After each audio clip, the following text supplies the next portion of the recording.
یہ سب محض اتفاق نہیں ہو سکتا۔ مروہ نے پانی کا گلاس اٹھایا، کھڑکی کے پاس جا کے سورج غروب کو دیکھا۔ اس کی آنکھوں میں روشنی نہیں بلکہ سرد اور خونی عزم جھلک رہا تھا۔ اس کے چہرے پہ اب صرف ایک ہی جذبہ باقی تھا، انتقام۔ 2 گھنٹے بعد حسنیر کی چھٹی ختم ہوئی۔ وہ سیٹ سے نکلنے ہی والا تھا کہ اس کے اسسٹنٹ نے موبائل بڑھاتے ہوئے کہا، سر آپ کی نئی کال ہے۔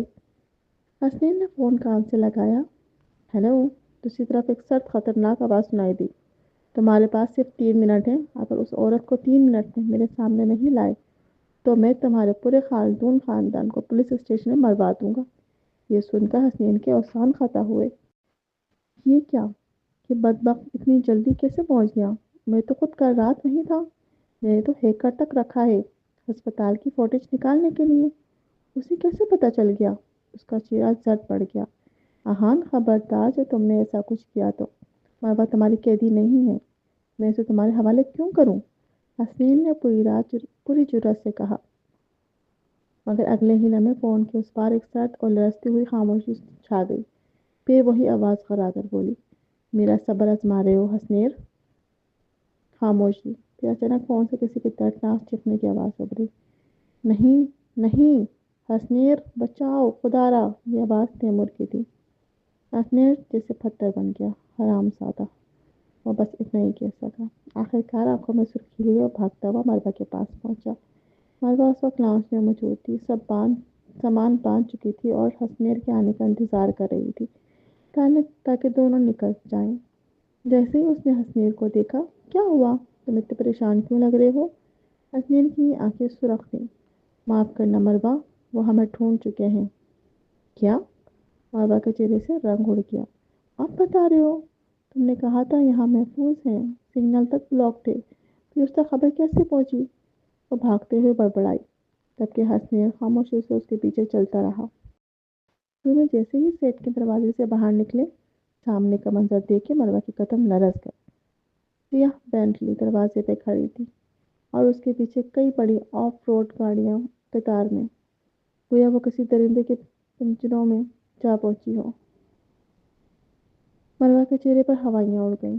اس کے آخری قدم خود بخود پیچھے ہٹنے لگے جب اس نے دیکھا کہ بینٹلی کا دروازہ کھلا اور وہاں اسے اہان فتین سیال باہر آیا۔ اندھیری رات میں اس کا لمبا قد، سیاہ کوٹ اور سرد نگاہیں گویا موت خود چل کر سامنے آ گئی ہو۔ ہر قدم کے ساتھ اس کا وجود مزید خطرناک اور دبنگ دکھائی دیتا جا رہا تھا۔ مروہ کی سانسیں بے قابو ہو گئیں، دل جیسے پسلیوں سے باہر آنے کو تھا۔ اس کے ذہن میں اسپتال والے لمحات پل بھر میں لوٹ آئے۔ اس نے کپ کپاتے ہوئے پیچھے ہٹنا شروع کیا۔ کیا وہ مجھے واپس لے جانے آیا ہے؟ نہیں، میں بھی قید نہیں ہوں گی۔ اگر میں اس کے ہاتھ آ گئی تو میری زندگی ختم۔ اس کے ہاتھ سے بیگ زمین پر گر گیا۔ ٹھا!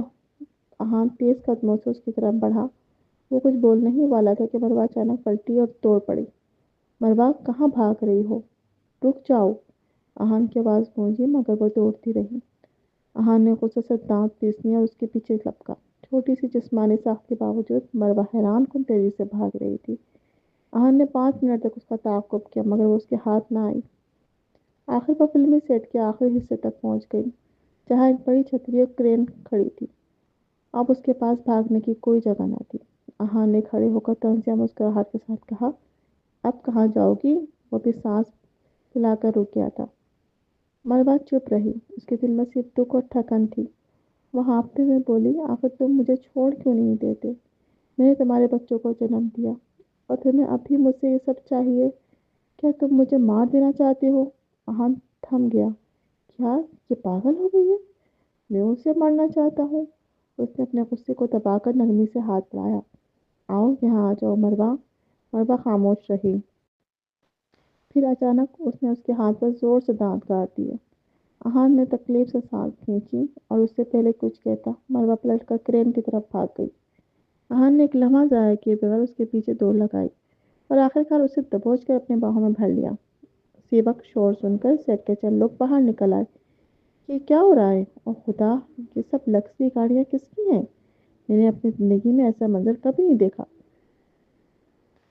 سبھی خوف اور حیرت سے اس غیر معمولی منظر کو دیکھنے رہ گئے۔ اچانک سیٹ کے دروازے سے ایک لمبا مضبوط شخص باہر آیا۔ اس کے کندھوں پر ایک عورت لٹکی ہوئی تھی جو مسلسل چیخ رہی تھی، "آہان چھوڑ دو مجھے، نیز انسان، مجھے نیچے اتارو"۔ وہ پوری قوت سے اس کے کندھے پر مکے مار رہی تھی، پاؤں مارتے ہوئے نکلنے کی کوشش کر رہی تھی، لیکن اس کی تمام کوششیں بے سود ثابت ہوئی۔ وہ مرد بہت طاقتور تھا۔ اس نے اس کے شور، گالیوں اور چیخوں کو مکمل طور پر نظر انداز کیا اور پتھریلے چہرے کے ساتھ سیدھا اس سے لے کر باہر نکل آیا۔ پھر ایک جھٹکے سے اسے سیاہ پینلٹی میں دھکیل دیا۔ پورا سیٹ ساکت ہو گیا۔ یہ عورت کون ہے؟ صبح تو اسے حسنیر خلدون کے ساتھ دیکھا گیا تھا اور اب شام میں کسی اور آدمی کے ساتھ ہے، وہ بھی اتنا خطرناک بندہ۔ لوگ سرگوشیاں کر رہے تھے۔ یہ شخص، اس کی قافلہ نما گاڑیاں، اس کے سرد نگاہیں، اس کا شاہانہ انداز، سب کچھ چیخ چیخ کر کہہ رہا تھا وہ کوئی عام آدمی نہیں۔ اور حیرت کی بات یہ تھی کہ وہ حسنیر خالدون سے کسی طور کم بھی نہیں لگتا تھا۔ جو عورت آخر ہے کون جس کے لیے دو طاقتور مرد پاگل ہو رہے ہیں؟ حالانکہ وہ کوئی خاص حسین بھی نہیں۔ لڑکیاں اداکارائیں حسد سے بھڑک اٹھیں۔ آہان نے اس عورت کو گاڑی میں دھکیلا، دروازہ بند کیا، سخت لہجے میں بولا، "سنو مروہ، اگر اب بھی تم نے سچ نہیں بتایا تو میں تمہیں یقین دلاتا ہوں کہ تم اپنے بچوں کو دوبارہ کبھی نہیں دیکھ پاؤ گی"۔ پھر اس نے زوردار آواز سے گاڑی کا دروازہ بند کر دیا۔ ٹھک! مروہ اندر بیٹھ گئی، آنکھیں لال، چہرہ غصے اور دکھ سے بھرا ہوا۔ اس کی آنکھوں میں خاموشی سے آنسو چمکنے لگے، مگر وہ خاموش رہی جیسے اس کی روح بے حس ہو گئی ہو۔ گاڑیوں کا قافلہ روانہ ہوا اور سیٹ کی خاموشی میں صرف انجنوں کی گرج باقی رہ گئی۔ 1 گھنٹے بعد فرنٹیئر پہ گاڑی رائل کورٹ ون کے سامنے رکی۔ یہ وہی محل نما بنگلہ تھا جہاں کبھی ان کی محبت نے سانس لی تھی، پھر ٹوٹ کر بکھر گئی تھی۔ روشنی مدھم تھی، باقی راستے میں چند لیمپ جھلملاتے تھے۔ مروہ آہستہ سے باہر نکلی، قدم آگے بڑھایا، مگر اچانک مضبوط ہاتھ نے اسے کالر سے پکڑ کر پیچھے کھینچ لیا۔ "کیا کر رہی ہو؟" آہان غضایا۔ "مجھے چھوڑ دو، میں بھاگنے والی نہیں"۔ آہان نے تجزیہ کہہ کر کہا، "ہاں ہاں، تمہیں کیا لگتا ہے میں تم پر یقین کر لوں گا؟ وہ لگتا ہے جیسے وہ کسی بھٹکی ہوئی بلی کو پکڑ کر گھر لے جا رہا ہو اور اسے گھسیٹتے ہوئے اندر لے آیا"۔ "امی، امی واپس آ گئیں"۔ دروازہ بند ہوتے ہی بچوں کی آواز گونجی۔ آہان چونکا۔ وہ سوچ بھی نہیں سکتا تھا کہ بچے اس وقت تک جاگ رہے ہوں گے۔ روشنی جلی تو منظر نے مروہ کو تہہ بالا کر دیا۔ تینوں بچے صوفے پہ بیٹھے اس کا انتظار کر رہے تھے۔ یا اللہ! مروہ کے لبوں سے بس اتنا نکلا۔ پھر اچانک چھوٹی سی سسکی سنائی دی، "امی، آپ آخرکار واپس آ گئیں"۔ یہ ماں بین تھی۔ وہ روتی ہوئی دوڑ کر ماں سے لپٹ گئی، چھوٹے چھوٹے بازوؤں سے اس کی گردن پکڑ لی۔ مروہ کا دل ٹکڑے ٹکڑے ہو گیا۔ "میری پیاری بیٹی"۔ وہ گھٹنوں کے بل بیٹھ گئی اور اپنی ننھی پری کو سینے سے لگا لیا۔ "ہاں، میں واپس آ گئی ہوں"۔ "میری بیٹی نے آج شرارت تو نہیں کی نا"؟ ماں بین نے روتے ہوئے سر ہلایا۔ "میں بری بچی تھی امی، میں نے آپ کی بات نہیں مانی۔ بس اب آپ مجھے چھوڑ کر مت جانا، میں آئندہ اچھی بچی بنوں گی، ٹھیک ہے"۔ مروہ کے آنسو بہنے لگے۔ اس نے اپنی بیٹی کو ایسے سینے سے لگایا جیسے اپنی جان واپس پا لی ہو۔ بیمار اور نشان بھی آگے بڑھے، آنکھوں میں آنسو لیے۔ "امی"۔ مروہ کے ضبط کا بند ٹوٹ گیا۔ اب اس کے پاس الفاظ نہیں تھے، پھر تینوں بچوں کو سینے سے کھینچ کر رو دینا باقی تھا۔ 10 منٹ بعد جب سب کے آنسو تھمے، آہان نے دروازے پہ کھڑے ہو کر ونیزا کو آواز دی، "بچوں کو اوپر لے جاؤ، انہیں سلا دو"۔ "چلو میرے پیارو، میں تمہیں کہانی سناؤں گی"۔ ماں بین نے ضد کی۔ "امی آپ بھی آئیں گی نا"؟ مروہ نے مسکرا کر بیٹی کے سر پہ ہاتھ پھیرا۔ "ہاں جان، میں تھوڑی دیر میں آ جاؤں گی"۔ "پکا وعدہ"؟ "پکا وعدہ"، وہ آہستہ سے بولی۔ بچی نے سر ہلایا اور جاتے جاتے بھی بار بار پلٹ کے ماں کو دیکھتی رہی۔ جب تینوں بچے ونیزا کے ساتھ اوپر چلے گئے تو پورا لانچ سنسان ہو گیا۔ اب صرف مروہ اور آہان باقی تھے۔ کچھ لمحے خاموشی چھائی رہی، پھر مروہ نے طنزیہ مسکراہٹ کے ساتھ کہا، "تو اب تم نے مجھے پکڑ لیا، بچوں سے بھی ملوایا۔ کیا اب وہ وقت آ گیا ہے جب تم اپنا فیصلہ سنا دو گے"؟ اس کی آواز میں سرد تھی، آنکھوں میں شکست اور چہرے پر وہ مسکراہٹ جو دراصل درد کا روپ تھی۔ "تم نے خود دیکھا نا بچے کتنے ٹوٹے ہوئے ہیں، کیا تم خوش ہو انہیں اتنا اذیت میں دیکھ کر"؟ "کیا"؟ مروہ نے آہستہ سے سر اٹھایا، جیسے یقین نہ رہا ہو کہ اس نے ٹھیک سنا بھی ہے یا نہیں۔ آہان نے طنزیہ مسکراہٹ کے ساتھ بات جاری رکھی، "میں نے کہا اب اپنے بچوں کو دیکھ کر تمہیں کیسا لگ رہا ہے"؟ ہمیشہ سے دعویٰ کرتی رہی ہو کہ تم بہترین ماں ہو، تو کیا تمہیں آج اپنے کیے پر فخر ہے؟ اس کے الفاظ تلوار کی طرح چپ گئے۔ مروا کا چہرہ سفید پڑ گیا، وہ بول نہ سکی۔ واقعی وہ خود اپنے بچوں کے سامنے شرمندہ تھی، اپنے فیصلے پر افسوس تھا، لیکن دل میں ایک اور آواز گونجی، نہیں، یہ سب مجھے مجبور کیا گیا۔ اس نے آنکھیں بند کر دیں، اس کے چہرے کی رنگت برف جیسی سفید ہو گئی۔ کیا میرے پاس کوئی اور راستہ تھا؟ اگر میں بھاگ جاتی تو شاید کبھی کبھی اپنے بچوں کو دیکھنے کی امید باقی رہتی، مگر اگر میں تمہارے ہاتھوں میں آ جاتی تو میں مر جاتی، اور مرنے کے بعد کیا میں اپنے بچوں کو دیکھ سکتی؟ اس کی باتیں احان کے دل میں خنجر کی طرح اتر گئیں۔ وہ خاموش بیٹھا رہا، دل میں ایک عجیب سا درد اٹھا، تو اسی لیے وہ بھاگی تھی؟ لیکن وہ مجھ پہ یقین کیوں نہیں کرتی؟ کیا وہ واقعی سمجھتی ہے کہ میں اپنے باپ جیسا ہوں؟ احان کے اندر غصہ اور کرب مل کر بھڑکنے لگے، اس کے ذہن میں ماضی کے تمام لمحات گھومنے لگے۔ جب سے وہ ملی تھی، اس نے ایک بار بھی اسے خوش نہ رکھا تھا، نہ نرمی، نہ اعتماد، نہ محبت۔ اور اب اسے احساس ہوا کہ اگر وہ اس کی جگہ ہوتی تو شاید وہ بھی بھاگ جاتی۔ احان خاموش ہو گیا۔ مروہ نے اس کی خاموشی کو سمجھا۔ کیا ہوا؟ بولتے کیوں نہیں؟ کیا میں سچ کہہ رہی ہوں؟ احان کا چہرہ غصے سے سرخ ہو گیا، پیشانی کی رگیں تن گئیں۔ آخر کار وہ پھٹ پڑا۔ تمہیں تو پاگل تمہیں تو پاگل ہونا چاہیے۔ کیا مطلب ہے تمہارا میرے ہاتھوں میں آنے سے؟ تم تو ہمیشہ میرے ہاتھوں میں ہی رہی ہو، سمجھی؟ مروہ ساکت رہ گئی۔ کیا یہ شخص واقعی دماغی توازن کھو چکا ہے؟ احان اچانک اٹھا، اس کے سامنے آ کھڑا ہوا اور سخت لہجے میں بولا، کلیئر؟ جب میں نے تمہیں پکڑا تھا، کیا میں نے تمہیں بچوں سے نہیں ملنے دیا؟ یہاں تک کہ میرا اپنا بیٹا جسے میں نے 5 سال پالا، وہ بھی تمہارا ہو گیا، اور تم پھر بھی شک کرتی ہو مجھ پر؟ آخر تم چاہتی کیا ہو؟ مروہ اس کی باتوں پہ گم رہ گئی۔ یہ وہ جواب نہیں تھا جس کی اس نے توقع تھی، مگر پھر بھی دل کے کسی کونے میں اسے ایک عجیب سا سکون محسوس ہوا۔ وہ میرا بیٹا بھی ہے، اس نے دھیرے سے کہا۔ ہاں تمہارا بیٹا ہے، احان نے قدرے نرم لہجے میں کہا۔ تم جب چاہو اسے دیکھ سکتی ہو، اسے لے جا سکتی ہو، لیکن ایک بات ہمیشہ یاد رکھنا، میں تمہیں طلاق نہیں دوں گا مروہ۔ ہم دونوں والدین ہیں اور ہم اپنے بچوں کو ساتھ پالیں گے۔ تو پھر تمہارے یہ پاگل پن والے خیالات کیوں؟ کیا تم واقعی دماغی مریض بن چکی ہو؟ احان کے لہجے میں جھنجھلاہٹ تھی، جیسے وہ اس کے دماغ میں جھانک کر دیکھنا چاہتا ہو کہ آخر چل کیا رہا ہے۔ مروہ سکتے میں آ گئی، اس کے دماغ میں جیسے بجلی گونج گئی۔ ہاں وہ دونوں طلاق کے بغیر بچوں کو ساتھ مل کر پالنے والے تھے، تو پھر وہ کیوں سمجھی کہ وہ اسے قید کرے گا؟ کہیں کچھ غلط تو نہیں سمجھ دیا میں نے؟ اچانک مروہ کے چہرے پہ احساس کی چمک ابھری، اور اس کے چہرے سے سردی، وہ دکھ، وہ خوف سب مٹ گئے۔ چند لمحوں میں اس کی آنکھوں میں پھر سے روشنی لوٹ آئی۔ احان نے تبدیلی دیکھی اور دل ہی دل میں سکون کا سانس لیا، لیکن وہ ابھی اسے سچ نہیں بتا سکتا تھا۔ اصل حقیقت یہ تھی کہ جلد ہی اکرام دوبارہ اس معاملے میں شامل ہونے والا تھا، اور جب ایسا ہوا تو مروہ کو سب معلوم ہو جائے گا، خاندان، شادی، اور وہ سب کچھ جو اب تک اس سے چھپایا گیا تھا۔ یہ سوچ کر احان نے پیشانی مسنی اور دھیرے سے بولا، اگر اب کچھ کہنا نہیں تو سو جاؤ۔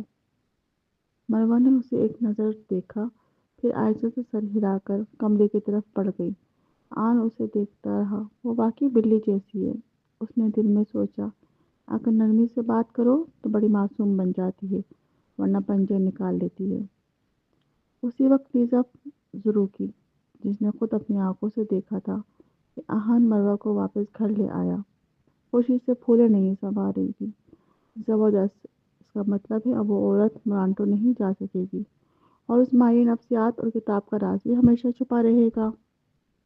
لیکن جلد ہی اس کے جاسوس نے فرنٹیئر بے کے ولا سے خبر دی، شاکوٹ پلین میں سب خاموش ہے، کوئی جھگڑا نہیں ہوا۔ یہ سن کر لیزا کے چہرے کا رنگ اڑ گیا۔ کیا کوئی جھگڑا نہیں؟ تو پھر وہ دونوں اب اکٹھے ہیں؟ احان کو خوف نہیں کہ مروہ اس کا راز افشا کر دے گی، اور اگر اکرام دوبارہ مداخلت کرے تو پھر میرا کیا بنے گا؟ اس کی آنکھوں میں حسد کی آگ پھر بھڑک اٹھی۔ آنٹی کیلی، ہمارا پلان ناکام ہو گیا۔ ہم خوش قسمت ہیں کہ فدورا نے ہمیں بے نقاب نہیں کیا۔ میں تمہیں خبردار کر رہی ہوں، اگر دوبارہ کوئی غلطی کی تو میں خود تمہیں ختم کر دوں گی۔ کیلی پچھلے 2 دن سے خوف میں مبتلا تھی، اور جیسے ہی اس کی بھانجی نے یہ بات چھیڑی اس کا ضبط ٹوٹ گیا۔ غصہ اس کے چہرے پہ صاف جھلک رہا تھا۔ واقعی ان دونوں کی حالت خراب تھی۔ ان کے منصوبے کے ناکام ہونے کے بعد کسی نے بھی یہ نہیں سوچا تھا کہ آہان فتین سیال اس حد تک جا سکتا ہے کہ حسنین کے خاندان کو برباد کر دے اور اپنی ہی خالہ کو پولیس کے حوالے کر دے۔ اگر کیلی نے بروقت جان نہ چلی ہوتی تو آج وہ دونوں بھی جیل کی ہوا کھا رہے ہوتے۔ اس نے فوراً کچھ لوگوں کے ذریعے فدورا کو یقین دہانی کروائی کہ حسنین خاندان محفوظ رہے گا۔ یہی ایک وعدہ انہیں بچا گیا تھا۔ اب بھی کیلی اسی سوچ میں ڈوبی تھی کہ اس مصیبت سے باہر کیسے نکلا جائے۔ ادھر لیزا ضرور کی مسلسل اپنے ہاتھ میں پکڑی کتاب کو گھور رہی تھی۔ اس کی نگاہیں ایک طرف پر جم گئیں۔ شیزوفرینیا۔ اس نے ہونٹوں پر شیطانی مسکراہٹ لاتے ہوئے دہرایا، میرا شک درست نکلا۔ اس آدمی کے پاس واقعی ایک ایسا راز ہے جو سب کچھ بدل سکتا ہے۔ تو اب ہمیں اس کے نیچے دب کر کیوں رہنا چاہیے جب ہمارے ہاتھ میں اس کے سارے کارڈ ہیں۔ اس نے اپنے لمبے سرخ ناخن سے کتاب کے اس لفظ پر ہلکی سی لکیریں کھینچی اور ایک فاتحانہ مسکراہٹ اس کے لبوں پر ابھر آئی۔ اسی رات مروہ گیلانی بہت گہری نیند سوئی، شاید اس لیے کہ اب اس کے دل کا بوجھ کچھ ہلکا ہو گیا تھا۔ پھر بھی وہ ابھی پوری طرح صحت مند نہیں ہوئی تھی۔ آخر کار وہ اسپتال سے بھاگی تھی۔ اگلی صبح جب اس کی آنکھ کھلی تو موسم نہایت روشن اور خوشگوار تھا۔ نشان، کیا ہم ماما کا انتظار کریں تاکہ سب مل کر کلوزن کھائیں؟ کمرے میں بچوں کی نرم آوازیں گونج رہی تھیں۔ مروہ مسکراتے ہوئے اٹھی۔ کھڑکی کے پاس قالین پر 2 ننھے بچے بیٹھے تھے، ایک سنجیدہ مگر خوبصورت لڑکا نشان اور دوسرا پیارا معصوم سا بچہ معاوین۔ مروہ نے اٹھ کر کہا، گڈ مارننگ میرے پیارے بچوں، آخر کار آپ جا گئی ماما۔ معاوین خوشی سے اٹھی اور بھاگ کر اس سے لپٹ گئی۔ مروہ نے اپنی بیٹی کو باہوں میں بھرا اور پھر پیار سے اپنے بڑے بیٹے کی طرف دیکھا جو دھیرے دھیرے اس کے قریب آ رہا تھا۔ معاف کرنا، میں زیادہ سو گئی۔ تم دونوں نے ناشتہ کیا؟ ابھی نہیں، منیزا آنٹی نے کلزون بنایا ہے، لیکن دادا اور وہ بری آنٹی نیچے ہیں۔ کیا آپ نیچے جائیں گی ماما؟ معاون نے اپنی بڑی بڑی آنکھیں چپکائیں۔ مروہ چونکی۔ دادا اور وہ بری آنٹی؟ نشان فوراً بولا، آپ کو نیچے جانے کی ضرورت نہیں ماما، ہم کھانا اوپر لے آئیں گے۔ اس کے لہجے میں وہی سختی تھی جو بالکل اس کے والد آہان کی یاد دلاتی تھی۔ مروہ نے پیار سے اس کے سر پر ہاتھ پھیرا اور باہوں میں بھر لیا۔ دل تو پگھل گیا، مگر وہ جانتی تھی نیچے جانا ضروری ہے۔ شاید اکرام اور وہ عورت اسی سے ملنے آئے ہوں۔ اس کی ہونٹوں پہ خود تمسخرانہ مسکراہٹ آئی اور وہ واش روم کی طرف بڑھ گئی۔ 10 منٹ بعد جب وہ باہر نکلی تو اس کا چہرہ تازگی سے چمک رہا تھا، گویا بیماری کا کوئی نام نشان باقی نہ رہا ہو۔ ماما، معاون اب بھی کمرے میں تھی۔ نیچے موجود لوگوں سے وہ خائف تھی، اس لیے اپنی ماں کا انتظار کر رہی تھی۔ مروہ نے اس کا ہاتھ تھاما اور دونوں آہستہ آہستہ زینے اترنے لگی۔ نیچے پہنچتے ہی ایک بناوٹی خوش مزاج آواز سنائی دی، اوہ معاون، تم آخر آ گئیں، کیلزون تیار ہے، آؤ چکھو۔ یہ لیزا ضرور کی تھی۔ ایپرن پہنے، اپنے سینے کے قریب بالوں کو کلپ سے باندھے، گویا گھر کی ملکہ ہو۔ مروہ نے ایک نظر اس پر ڈالی، پھر نظریں ہٹا لی۔ یہ کیا نیا ڈرامہ ہے؟ اب یہ نیک عورت کا کردار ادا کر رہی ہے، مروہ نے دل ہی دل میں سوچا۔ اس نے معاون کا ہاتھ مضبوطی سے تھاما اور چہرے پہ کسی تاثر کے بغیر آگے بڑھ گئی۔ نیزا، بچوں کا ناشتہ تیار ہے؟ مروہ نے پوچھا۔ جی۔ معاون کا دودھ، مسٹر نشان کا سیریل اور مسٹر پاہان کے ٹارٹس تیار ہیں، سب آپ کے انتظار میں ہیں۔ اور لیزا کے لہجے سے صاف ظاہر تھا کہ وہ لیزا کو بالکل اہمیت نہیں دیتی۔ مروہ نے بچوں کو اپنے ساتھ لیے کچن کی سمت بڑھ گئی۔ اس نے ایک لمحے کے لیے بھی لیزا کی طرف نہ دیکھا۔ لیزا کے چہرے کا رنگ اتر گیا، اس کے اندر غصہ ابلا۔ دل چاہا کہ وہ تمام کیلزون کچرے میں پھینک دیں، لیکن جیسے ہی اس نے اکرام کو دیکھا جو 2 بچوں کے ساتھ دروازے سے داخل ہو رہا تھا، اس نے فوراً مصنوعی مسکراہٹ چہرے پہ سجا لی۔ مسٹر سیال، مروا نیچے آ گئی ہے، آئیے ناشتہ کرتے ہیں۔ ٹھیک ہے، اکرام نے اپنی چھڑی تھامے سرد انداز میں سر ہلایا۔ وہ بچوں کے ساتھ ڈائننگ روم کی جانب بڑھ گیا۔ مروا بھی اپنی بیٹی کے ساتھ کچن سے نکل آئی۔ مس گیلانی، آپ دل پہ مت لیں، آہان صاحب کو معلوم نہیں تھا کہ وہ لوگ آج آئیں گے۔ آہان صاحب کے والد نے کہا کہ وہ بچوں کے ساتھ کھانا کھانا چاہتے ہیں، منیزر نے وضاحت کی۔ جب اس نے مروا کو دیکھا، مروا کے چہرے پہ کوئی تاثر نہ آیا۔ دل ہی دل میں اس نے سوچا، مجھے کیوں پرواہ ہے؟ نہ میں ان سب کے رشتہ دار ہوں، نہ یہ گھر میرا ہے۔ آئیں یا جائیں ان کی مرضی، مگر فکر نہ کرو منیزہ، تم ان کی خدمت دیکھ لو، میں بچوں کا خیال رکھ لوں گی۔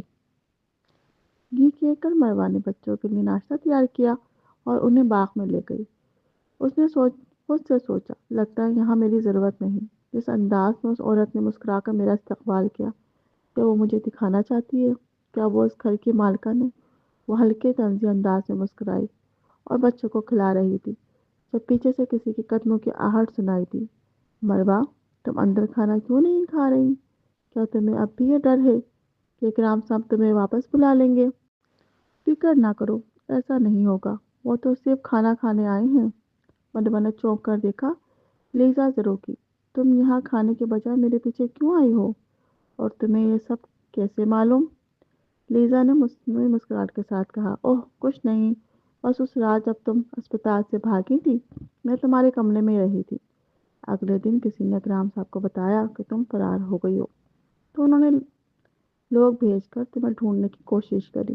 کیا بات ہے، کیا تم نے کچھ غلط کیا تھا؟ مروا کا خون کھول اٹھا۔ تم تم اکرام صاحب کے گھر میں رہ رہی ہو؟ لیزا نے غور سے ہنستے ہوئے کہا، ہاں، تمہیں پتہ نہیں؟ اکرام صاحب نے اب مجھے پوری طرح قبول کر لیا ہے۔ کیا تم نے نہیں دیکھا میں اب انہیں ڈیٹ کہہ کر بلاتی ہوں؟ در حقیقت ہم آج یہاں بچوں کو واپس لے جانے آئے ہیں، کیونکہ آہان ہر سال نیو ایئر پر گھر آتا ہے۔ جہاں تک تمہاری بات ہے، وہ چھپ کر مروا کے قریب آئی اور سرگوشی میں بولی، اگر تم یہاں رہنا چاہو تو رہ سکتی ہو، یہ میری سخاوت سمجھیے۔ یہ سن کر مروا کے چہرے پر خون اتر گیا۔ اس نے اپنے ہاتھ کی مٹھیاں بھینچ لیں۔ یہ کیسی گستاخی تھی؟ سخاوت تم کہہ رہی ہو کہ تمہاری مہربانی سے میں اور میری بیٹی یہاں رہ سکتے ہیں؟ اس کے ناخن ہتھیلیوں میں دھنس گئے، حتیٰ کہ خون نکل آیا۔ تب اچانک ماوین آگے بڑھی اور غصے سے چلائی، جھوٹ بولتی ہو تم، میرے ڈیڈی تمہارے ساتھ نیو ایئر نہیں منائیں گے، وہ ماما اور میرے ساتھ منائیں گے۔ چلی جاؤ تم بری عورت۔ لیزا کا چہرہ سرخ ہو گیا۔ غصے میں اس نے آگے بڑھ کے بچی کا گلا دبوچ لیا۔ کیسی جرأت ہے تمہاری مجھ سے یوں بات کرنے کی؟ چھوٹی حرامزادی، کیا تمہیں معلوم نہیں میں تمہیں چھوڑ رہی ہوں تو یہ میری مہربانی ہے؟ پھٹاک! اچانک ایک زوردار تھپڑ لیزا کے چہرے پہ پڑا۔ اس کا ہاتھ رخسار پہ گیا اور مابین کسی نے اس کے بازوؤں سے چھین کر اٹھا لی۔ میری جگہ آ کر تم کیوں طوفان مچاؤ گی؟ آہان فتین سیال کی گرجدار آواز گونجی۔ اس کی آنکھوں میں غصے کا طوفان تھا، جیسے بادل بجلی کے ساتھ پھٹنے والے ہوں۔ اس کے ایک ہاتھ میں بیٹی تھی اور مروا کے خون آلود انگلیوں نے اس کے غصے کو اور بھڑکا دیا۔ اب تمہیں بہت ہمت آ گئی ہے لیزا، میرے گھر میں میری اجازت کے بغیر گھس آئیں اور ایک بچے پر ہاتھ اٹھانے کی جرأت کی۔ کیا میں مر گیا ہوں؟ اس کے لہجے میں شدید غصہ چھپا تھا، کیونکہ وہ مابین کو اٹھائے ہوئے تھا۔ اس نے ہاتھ استعمال نہیں کیا، بلکہ اپنا پاؤں اٹھایا اور زوردار لات مار دی۔ لیزا چیخ مار کر زمین پر جا گری۔ ڈر سے کراتے ہوئے اس نے سینے پہ ہاتھ رکھا۔ یہی وہ شخص تھا جسے وہ چاہتی تھی، اور یہی شخص آج اس کے لیے جان لیوا ثابت ہو رہا تھا۔ آنسو بہتے چلے گئے، دل چکنا چور تھا۔ کیوں؟ میں نے 5 سال تمہارے ساتھ گزارے، تم سے بے پناہ محبت کی، پھر بھی تم یوں بے رحمی دکھاتے ہو۔